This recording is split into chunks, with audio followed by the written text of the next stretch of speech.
The thought that came up over and over and over again in my mind throughout the entire discussion is, do we really want the planet to be nothing but us and our food?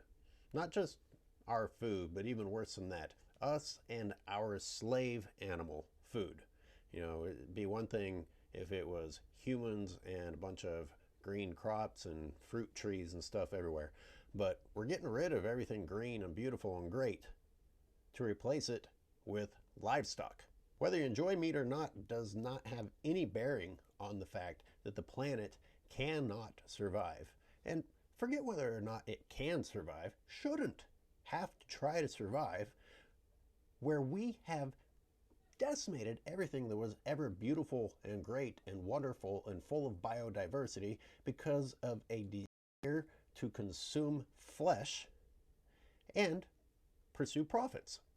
Profits of only a few, I might add, and profits that are so hard to come by in such an unsustainable industry that they have to pursue more destructive, more cruel, more disgusting ways to pursue this industry every year. Point Reyes National Seashore really does represent this global problem in a small contained focal point. The more I drive through California in my enlightened state of mind, the more I see that California, whatever was beautiful and great and wonderful and diverse and wild here, is just converted to agriculture.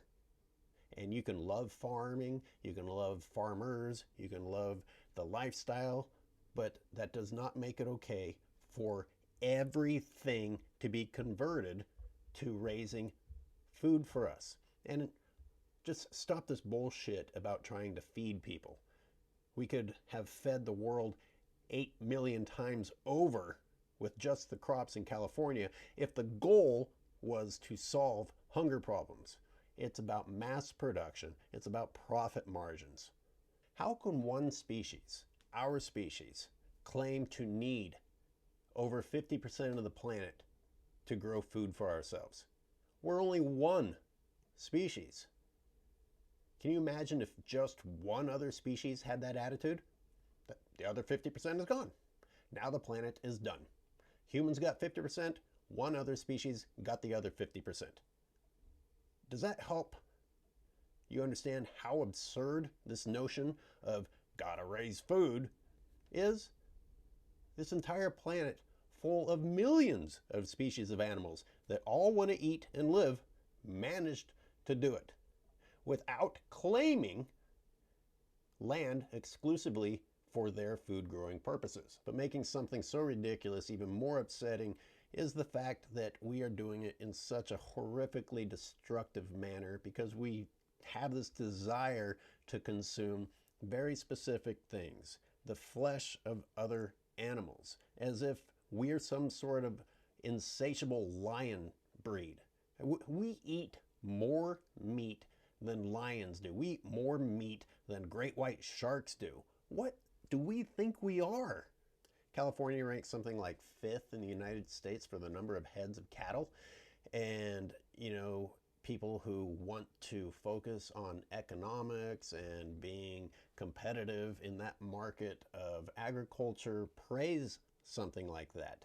But you look at a state where I'm from, like Kansas, which ranks higher than California, and I grew up there, and that's a very desolate place compared to California. It's lacking in biodiversity, it's lacking in water, it's lacking in trees, but that doesn't mean that certain animals didn't adapt to that and enjoy that setting, but it did make for an excuse, a platform to just convert all this flat land without trees into feedlots.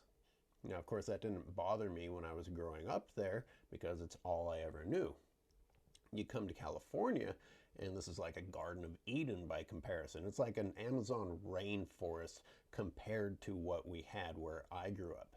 And that makes it more upsetting when I see that California, with all of its biodiversity and its ability to naturally grow food sources, if we were willing to act like every other species on the planet and find a way to forage and share, but no, We got to chop down trees. We got to chop down forests. We got to remove the native grasslands and replace it with cattle grazing fields.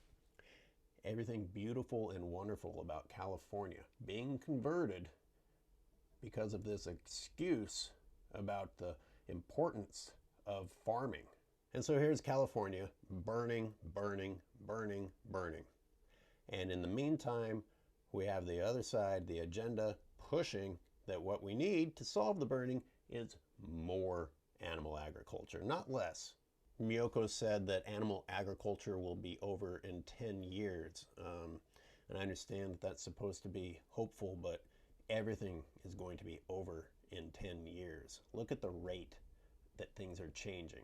Where I live right now in California, and look, I moved from Kansas to California because I'm soft. I wanted to live in a nice habitat. I wanted to live in a state with great weather and beautiful surroundings. And this year where I lived, we topped 100 degrees in mid-April, and here it is nearly mid-September, and we're still over 100 degrees by a long shot. Things are not good. Things are not good at all. And the droughts are just devastating. And the fires are just devastating. And what do humans say? Well, you know, the solution is to chop down trees before they can burn. Or unleash cattle upon the landscape to try and eat everything that's alive. That way it can't burn.